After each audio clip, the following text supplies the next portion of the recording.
ரொம்ப நாளா அரைக்கல் வாங்கணும்னு இருந்தேன். இப்பதான் அதுக்கான நேரம் அமைஞ்சிருச்சு. ஏகப்பட்ட வெரைட்டி இருந்தது. எதை வாங்குறது எதை விடுறதுன்னு ஒரே கன்ஃபியூஷனா இருந்தது. நம்ம வாங்கின கல் இதுதான்.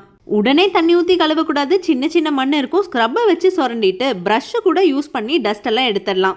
ஊற வைக்காத அரிசி எடுத்து அரைக்கும் போது அந்த நரநரப்புலேயே அதில் இருக்கிற மண்ணெல்லாம் கம்ப்ளீட்டாக வந்துடும். அரிசியை அரைச்சு கழுவிட்டு நல்லெண்ணெய் மஞ்சத்தூள் போட்டு நல்ல கல்லில் எல்லா பக்கம் படுற மாதிரி தேய்ச்சி கழுவிடணும். சின்ன வெங்காயம் இஞ்சியை அரைச்சிட்டு அரைச்ச கலவையை எடுத்து போட்டு கழுவிட்டா உபயோகிக்க நம்ம கல் தயார்.